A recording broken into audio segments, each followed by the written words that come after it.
Hey, good morning, good afternoon, good evening. Hey, this is Jan from New York City, and my channel name is Jan from New York City Saves Money. And I'd like to think I help you save time, effort, energy, and sometimes sanity. How you doing on this wonderful upcoming day? Hope that this audio video finds everybody doing well as always. Today I'd like to talk.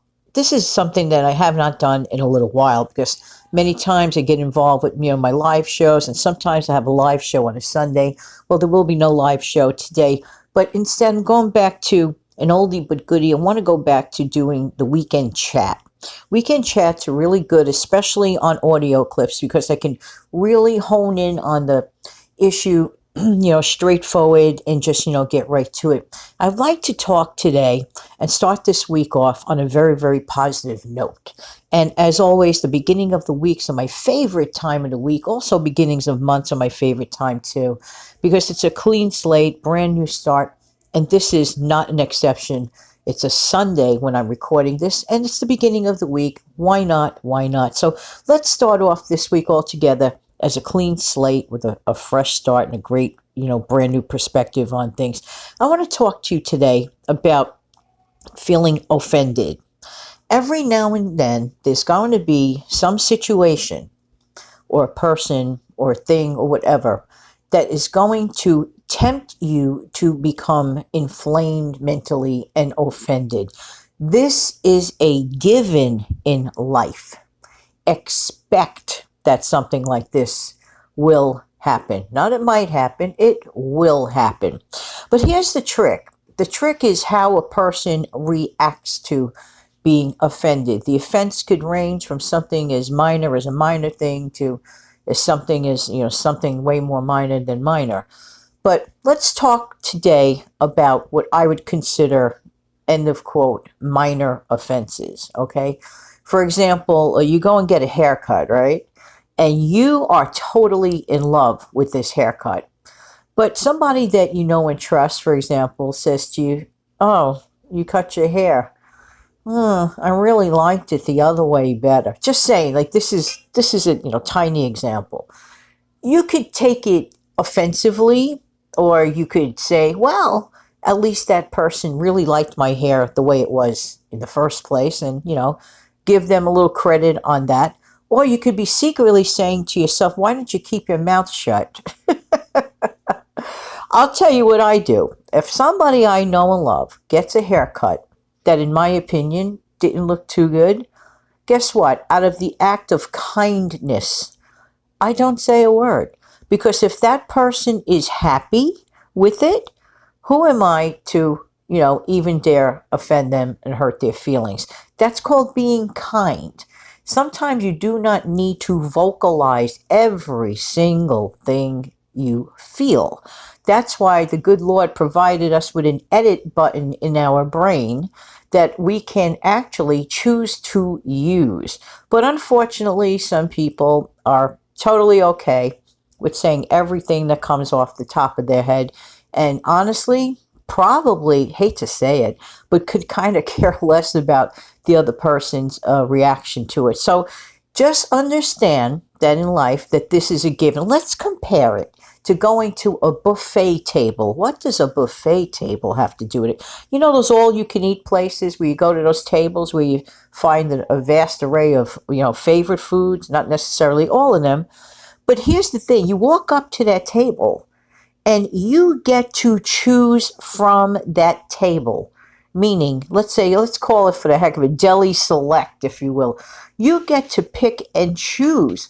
Well, would I like rice today? Or I could always eat rice, or rather maybe go to the prime rib, which I don't necessarily always get at this wonderful display of food at the buffet table.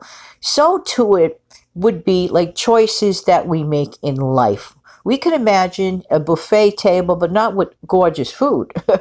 A buffet table of different, vast arrays of reactions, emotions. There's the happiness. You could serve yourself up some happiness today. You could serve yourself up some freedom today. You could serve yourself up a dishload of offense today. Ask yourself, is that really a great choice? Do you really rather walk around because someone maybe didn't choose the right words for whatever the reason. You have to understand something. When people say certain things, it's not so much about what you're hearing, it's a lot about what they're feeling. It's a lot about what they're feeling in their heart. So the best thing you can do is not even react to it. Do not even fan the fuel. Just completely ignore it. Not telling you that that's an easy thing. That comes with strength and it comes with courage from not feeding into the fuel of things. Rather, step away from that plate at the buffet table of life and walk over to the I choose happiness, I choose freedom. Because if you constantly walk around with that spirit of offense, guess what? The enemy has overcome you. What they would like to do is see you trip, stumble, and fall. Well, again, we live in a world of choices. What choice are you going to make on this beautiful morning? Well, it's almost light out. But no matter what time you're listening to this, it could be the middle of tomorrow. It could be the middle of 6 months from now after this recording has been made. I really, really hope that I have reached somebody out there. If you're experiencing the feeling of offense, you have two choices. You can dwell in the moment of the offender, and the offender is precisely wanting you to do that. Or you can just go on and serve yourself up a dish full of happiness, and it wouldn't be a normal day if that clock didn't go off in the middle of a recording. So anyway, I don't know about you, but I choose happiness. And everybody, has their choices in life. I choose happiness. I choose that no one, absolutely no one, is going to break my spirit of joy, because that has been given to me by someone much greater and much bigger than me through a tremendous sacrifice. And of course, I'm going to mention this specifically on a Sunday. And in the meantime, this has been Jan from New York City, hoping you serve yourself up a great big bowl of happiness and joy, and just let everything else just fall off you. Let it roll off your back like a duck, especially those little annoyances in life. They will happen. Just be prepared and just keep on smiling anyway. There you go. Have an amazing upcoming week, everybody, and I look forward to seeing everybody again when? Real soon. Have a great day.